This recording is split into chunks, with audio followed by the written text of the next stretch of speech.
하나님께 주는 말씀 여호수아 21장 27절부터 마지막 45절입니다.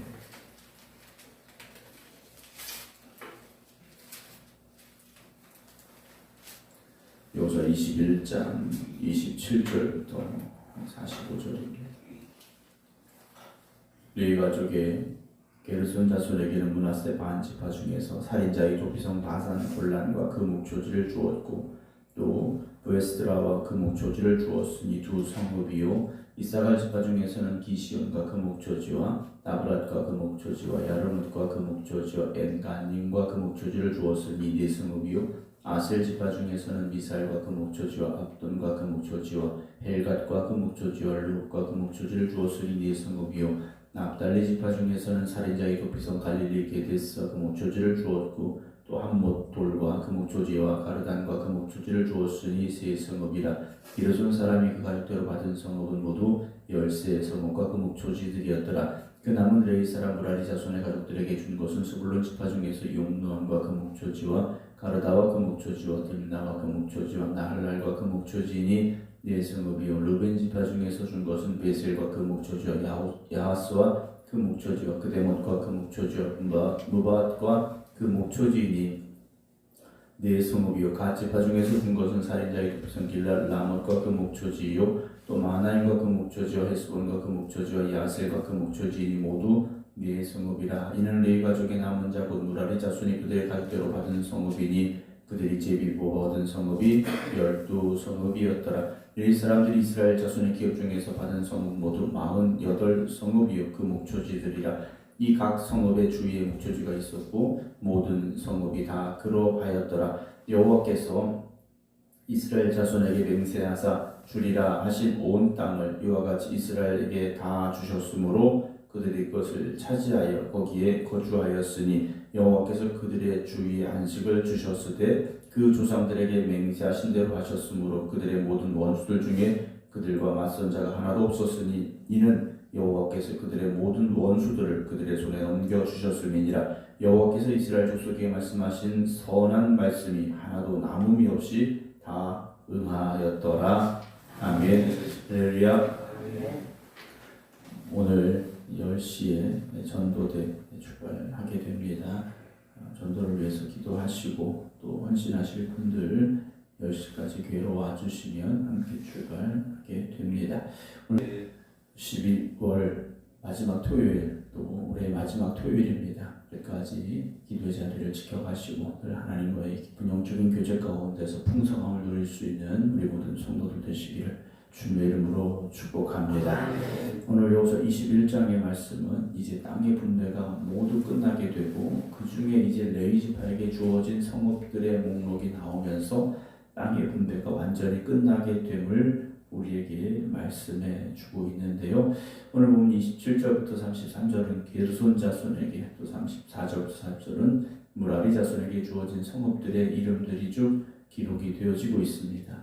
레위 지파에게 주어진 성읍들은 어제도 말씀드렸습니다. 좋은 땅, 어디 살기 좋은 도시 이런 곳에 주어진 것이 아니라 이스라엘 전역에 곳곳에 흩어진 성읍들로 그 이름들이 기록이 되어져 있습니다. 우리로 말하는 동서남북, 중심이나 변두리 가리지 않고 이스라엘 전체 지역에 골고루 분포되어져 있었는데요.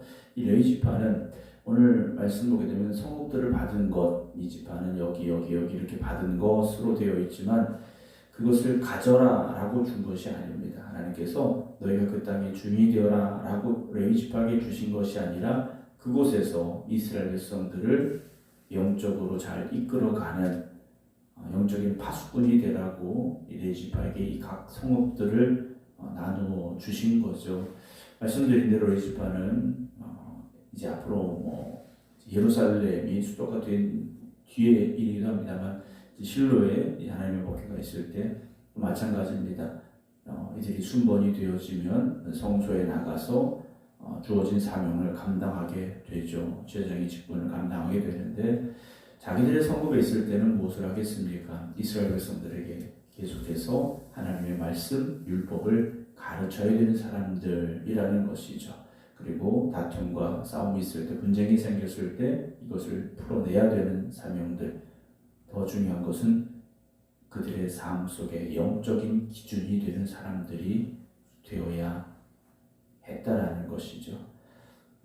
기준이 된다라는 건 정말 중요하지 않습니까? 우리가 쉽게 말하면 본이 되어져야 된다라는 거죠. 신앙의 본이 되어져야 되는 사명을 그들에게 주신 겁니다. 그래서 사람들이 살다가 자신의 신앙과 이레윈의 신앙을 비교해 보아야 되죠. 그래서 내가 그들과 무엇이 다른가를 봐야 됩니다. 우리가 신앙생활한다는 것은요, 그런 것 같습니다. 나보다 먼저 믿은 이들, 나보다 열심히 믿는 이들을 바라보는 거죠. 그래서 그들의 신앙의 모습이, 그들의 영적인 어떤 삶이 어떠한가를 우리가 바라볼 수 있어야 됩니다. 그러면서 내가 부족한 것이 무엇인가를 찾아내야 되고, 그리고 깨달아야 되고, 그리고 내 그 부족한 부분들을 다시 채워가고 더 성장시켜 나가는데 힘을 내야 된다라는 거죠. 이걸 우리가 좀 긍정적인 모습으로 바라보아야 됩니다. 그래서 먼저 믿은 사람들이 어떻게 신앙생활을 하는가를 그 다음 사람들이 바라볼 수 있도록 먼저 믿은 사람들은 먼저 믿은 사람답게 살아가야 될 책임감이 있는 거고요.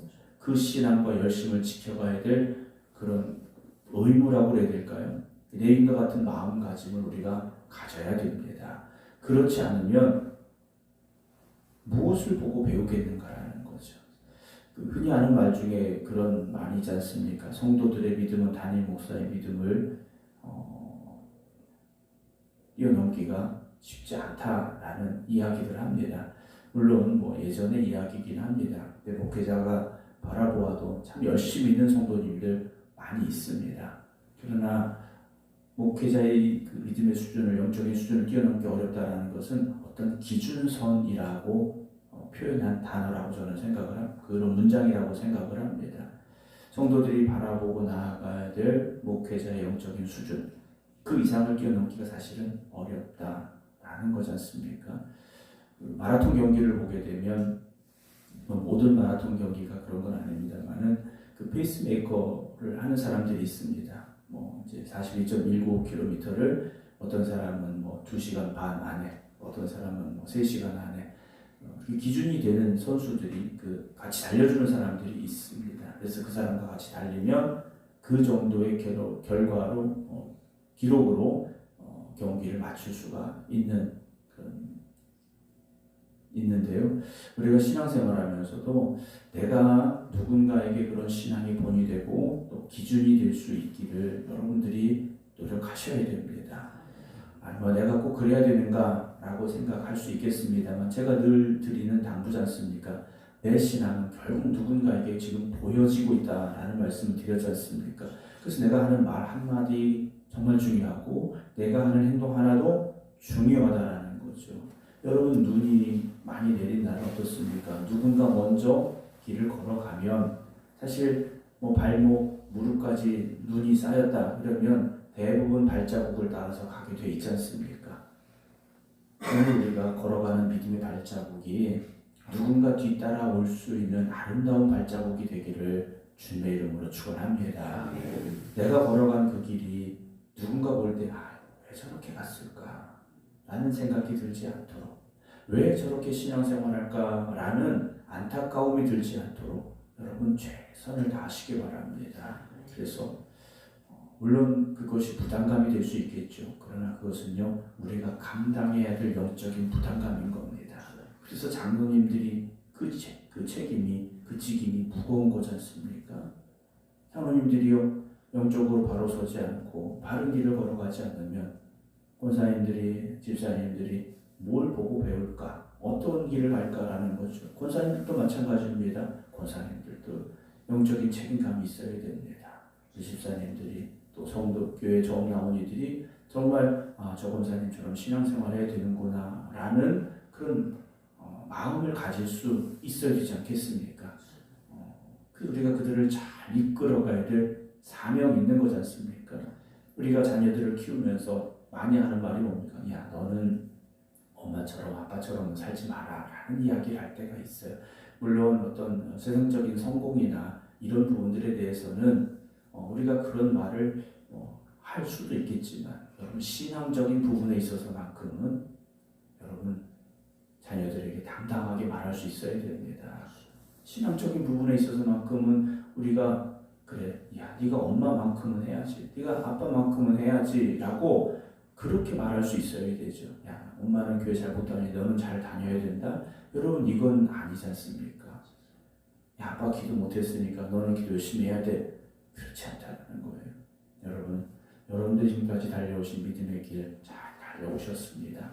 그러나 앞으로가 더 중요하다는 것을 잊지 마시고 한 걸음 한 걸음 믿음의 도전을 하시고 하나님 앞에 기쁨이 되어지고 모든 성도들에게 본이 될 수 있는 신앙으로 살아갈 수 있기를 주님의 이름으로 축원합니다. 그러면서 이제 땅의 분배가 끝나게 되는데 41절을 보게 되면 레위 사람들이 이스라엘 자손의 기업 중에서 받은 성읍은 모두 몇 개였는가? 48개였습니다. 그 중에 6개는 도피성이었고 나머지 42개는 그들이 분배받은 성읍들이었는데 민수기 35장에 보게 되면 분명 정확하게 레위 지파에게 줄 성읍은 48개라고 기록이 되어져 있습니다. 도피성 6개와 나머지 성 42개. 그렇다면 하나님께서 모세를 통하여 광야에 주셨던 그 말씀이 이제 어떻게 된 겁니까? 정확하게 그대로 성취되었다라는 거죠. 여러분 하나님의 말씀은 하나님의 약속은 그냥 말로 끝나는 게 아니라는 겁니다. 약속으로 끝나는 게 아니라는 거죠. 숫자 하나까지도 정확히 성취하신 하나님, 그렇게 만들어 가시는 하나님이 되심을 믿으시기 바랍니다. 시간이 지났다고 변한 게 아닙니다. 시간이 지났다고 잊혀진 게 아니었다라는 거죠. 여러분 하나님은 잊고 계시지 않는데 우리는 어떻습니까? 잊어버리죠. 2025년을 시작하며 우리가 결심했던 신앙의 결심 끝까지 기억하고 지켜왔느냐 한번 생각을 해보면 그렇지 못했다라는 거죠. 그러나 하나님은 우리를 향한 약속을 기억하고 계시고 그리고 반드시 그 약속을 이루어 가시는 하나님이 되십니다. 43절 보게 되면 여호와께서 이스라엘 조상들에게 맹세하사 주리라 하신 온 땅을 이와 같이 이스라엘에게 어떻게 합니까? 다 주셨다 그랬어요. 아브라함에게, 이삭에게, 야곱에게 약속하신 그대로 이스라엘 백성들에게 어떻게 하십니까? 적당히 주신 게 아니죠. 다 주셨다라고 되어 있습니다. 하나님은요 600여 년의 시간이 지났지만 그 말씀하신 것을 그대로 이루셨지 않습니까? 여러분 우리가 혹시 하나님과의 약속 중에 잊어버리거나 또는 포기했거나 하는 일들이 있다면 여러분 다시 한번 기억하시고 결단하시고 하나님과의 약속을 지켜가기에 힘쓰시는 여러분들이 되시기 바랍니다. 44절에 43절 다시 보면 온 땅을 이와 같이 이스라엘에게 다 주셨으므로 그들이 그것을 어떻게 합니까? 차지하여 거기 거주하였다라고 되어 있습니다. 주시되 우리가 해야 될 일들이 분명히 있습니다. 싸워서 차지했지 않습니까? 가나안 땅은 그냥 여기부터 여기까지 너 가져, 여기부터 여기까지 너 가져, 그런 빈 땅이 아니었다라는 거지 않습니까? 전쟁을 거듭하며 목숨 걸고 얻은 땅이라는 겁니다. 여러분 신앙생활은 그렇게 도전하는 겁니다. 그렇게 영적인 싸움을 싸워 나가는 겁니다. 가만히 앉아서 되는 게 무엇이겠습니까? 그래서 여러분 이 새벽이 중요한 겁니다. 이 새벽에 여러분들이 기도하시며 오늘 하루 영적인 전쟁터를 준비하는 거지 않습니까? 준비하고 나아가는 여러분들이 이 하루가 영적으로 승리하는 하나님 축복이 있는 날들이 되실 줄로 믿으시기 바랍니다. 44절 여호와께서 그들의 주위에 안식을 주셨다 그랬습니다. 하나님 우리에게 안식을 주시는데 그 조상들에게 맹세하신 대로 하셨으므로 그들의 모든 원수들 중에 그들과 맞선 자가 하나도 없었으니 원수들은 주변에 있습니다. 그러나 하나님은 그것을 안식을 주셨다라고 말씀을 하셔요. 여러분 안식이라는 것은 평안이라는 것은 아무것도 없는 상태를 말하는 게 아닙니다. 아무런 문제도 없고 아무런 걱정도 없고 이게 아니에요. 우리 주변은 여전히 문제가 많고 우리에게 어려움도 옵니다. 여러분 오늘 우리가 이 새벽에 기도했다고 오늘 우리의 모든 문제가 눈 녹듯이 다 사라져 버리느냐? 그렇지 않습니다. 여러분 새벽 예배 끝나고 집에 가실 때 매서운 바람이 불지 않습니까? 오늘 오실 때 얼마나 바람이 찼습니까?